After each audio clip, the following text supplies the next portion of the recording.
निर्मल पास में खेलने रहना सोना समान मीरा बन के होय छे जवान आजो सुदिन दिन निर्मल बनल अछि चंदा सोना समान झुमी मीरा बन के होय छे जवान आंगन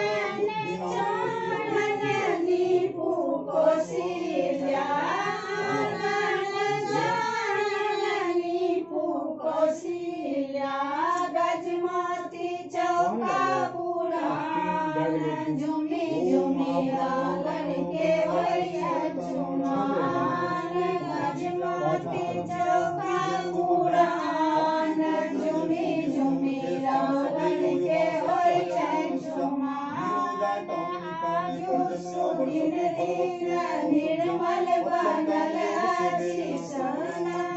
चंदा समान झुमी झुमी रागन के होय छै झुमान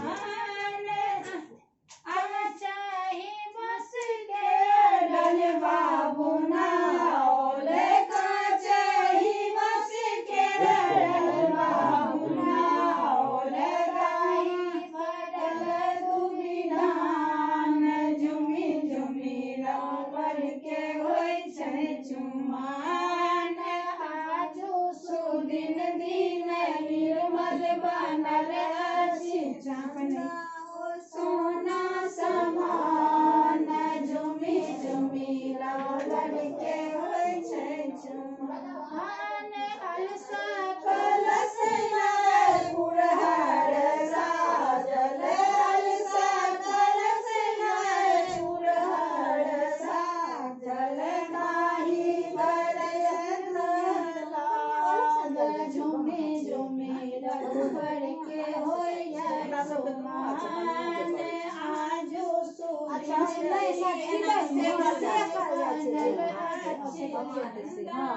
सोना समान झुमी झुमी रघुबर के होइया झुमान अलसा कलश पुरहर साजल अलसा कलश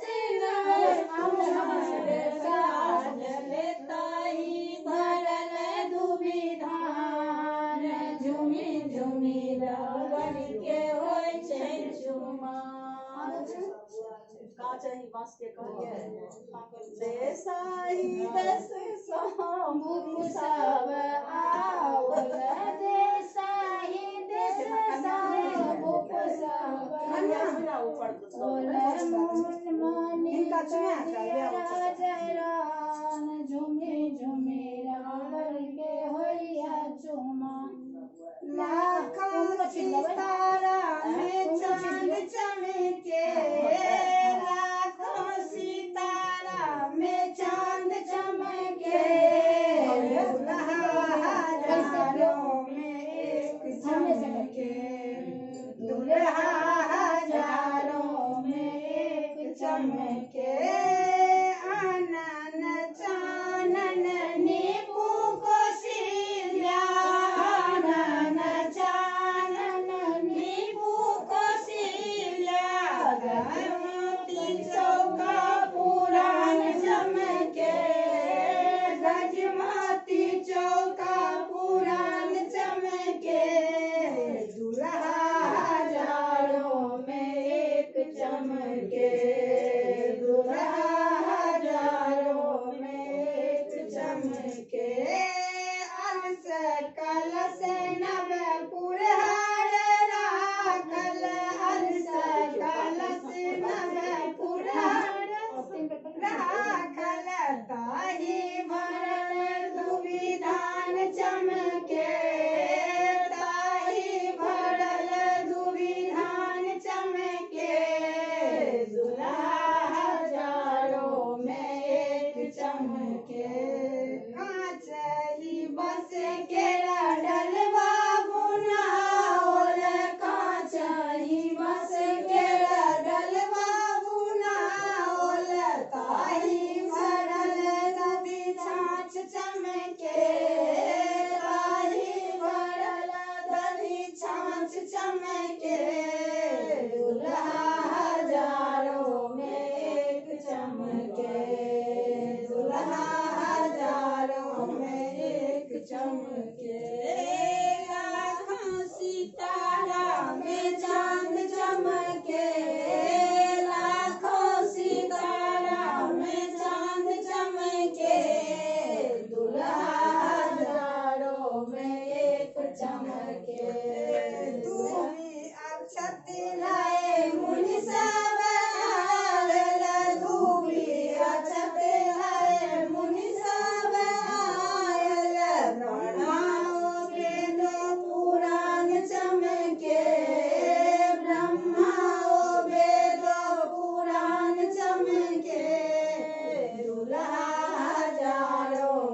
चमके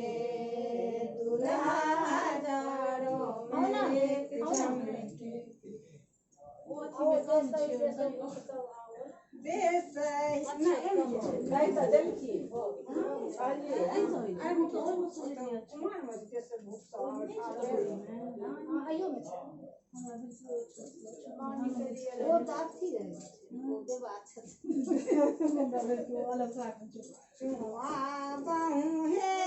सखी सब आज हिल मिल के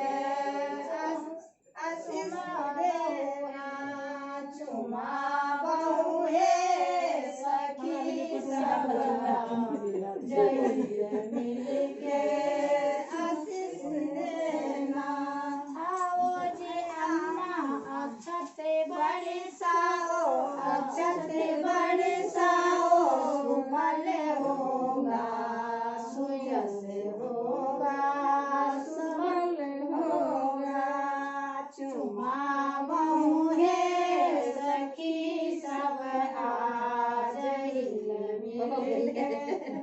आशीष देना